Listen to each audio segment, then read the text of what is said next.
আপনি কি পুরুষ? একাধিক বিয়ে করার স্বপ্ন দেখছেন আপনি? তাহলে তৈরি হয়ে যান 7 বছরের জেল হাজতে বাস করার জন্য।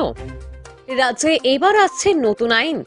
আগামী 25শে নভেম্বর বিধানসভায় উঠবে বিল। 25শে নভেম্বর 2025 ইংরেজিতে আসাম বিধানসভায় নতুন বিল আসছে। বরাক সফরে এসে গুরুত্বপূর্ণ কথা জানালেন রাজ্যের মুখ্যমন্ত্রী ডক্টর হিমন্ত বিশ্ব শর্মা। পুরুষরা একাধিক বিয়ে করলেই 7 বছরের জেল, বললেন মুখ্যমন্ত্রী হিমন্ত বিশ্ব শর্মা। দীর্ঘ বছর পর মহিলাদের স্বার্থে কাজ করা বিজেপি সরকার এবার গুরুত্বপূর্ণ পদক্ষেপ নিয়ে তৈরি। আগামী 25শে নভেম্বর আসছে বিধানসভায় নতুন বিল।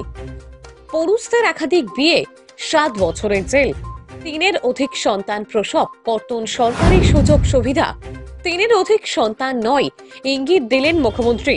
মুখ্যমন্ত্রী শর্মা বললেন, সন্তান জন্ম আল্লাহ ভগবান দেন না, দেন মা বাবা, দিদি দাদা ভাই বৌদি একত্রিত হয়ে। তাহলে একাধিক সন্তান জন্ম দিয়ে আল্লাহ ভগবানের উপর ঠেলে দিয়ে কি লাভ? নিজেই নিয়ন্ত্রণ করুন নিজের পরিবার।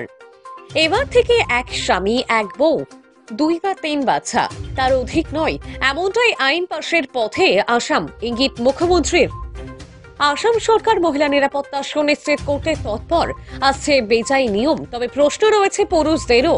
পুরুষরা যদি একের অধিক বিয়ে করে তাহলে 7 বছরের জেল, তবে মহিলা যদি পরকীয়ায় জড়াই স্বামী ছেড়ে পালায় তবে কি তার জেল নয়?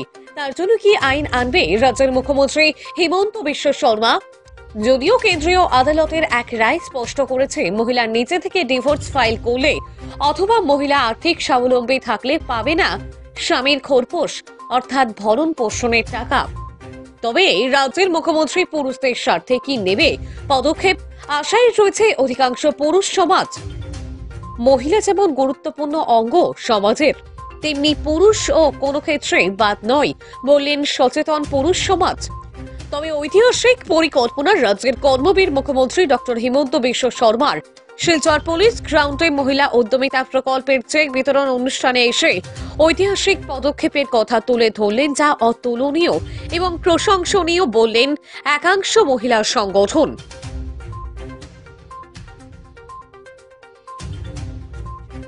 ডাঙৰ হৈ বিয়া হ'ব পাৰে। মোক কেতিয়াবা কেতিয়াবা আমাৰ মাকসকলে আহি কয় যে মোৰ হাজবেণ্ডটো ভালে আছিলে, কিন্তু কেইদিনমান আগতে আৰু এটা বিয়া পাতি ল'লে। তাৰপিছত কয় 2 দিন পিছত কয় আৰু এটা বিয়া পাতিলে। তাৰ মানে এটা পুৰুষে 3টালৈকে বিয়া কৰাই দিয়ে। এতিয়া 25 নৱেম্বৰত মই বিধানসভাত আইন আনি আছো, এজন পুৰুষে এজনতকৈ যদি বেছি বিয়া কৰাই 7 বছৰ জেলত যাব লাগিব। ভাল হ'বনে নহয়? ভাল। আজি কোনেও অসমত মহিলাৰ কাৰণে আগত ইমান চিন্তা কৰা নাছিলে, কেনেকে চলিব। এতিয়া মই কৈছো নহয়, এজনৰ এটাও হ'ব লাগিব, 2টা হ'ব নোৱাৰিব। বাচ্চা হ'ব নালাগে। এতিয়া কিছুমানে 25,000টো পাব লাগিব, বোলে মাজত আৰু এটা বাচ্চা হৈ গ'ল। কেনেকে বাচ্চাটো হৈ গ'ল? বোলে আল্লাই দি দিলে। আল্লাই কি ঘৰত আহি বাচ্চা জন্ম দিয়ে নেকি? ভগৱানে কি ঘৰত আহি বাচ্চা জন্ম দিয়ে নেকি? বাচ্চা কোনে জন্ম দিয়ে? মা দেউতা দাদা ভিন্ন বাইদেউ ভিন্নই লগ লাগি দিয়ে। আল্লাহ ইয়াত নাহে, আল্লাহটো চবক দোয়া কৰে। ভগৱান ইয়াত নাহে, ভগৱানেতো আশীর্বাদ কৰে। তাক সুধিলে কয় তোর বাড়িতে কেন 8টা বাচ্চা ছেলে হয়ে গেল? বলে আল্লাহ দোয়া কি করবেন।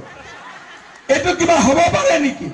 সেই কারণে আমি কইছো, এজন হাজবেন্ড এটা ওয়াইফ একটা পরিবার, 2টা নহয়, কমসে কম 3টাতকৈ ওপৰত বাচ্চা হব নালাগে।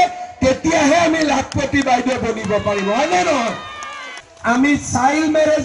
নিউজ ডেস্ক রিপোর্ট, যুব বিচিত্র ডিজিটাল।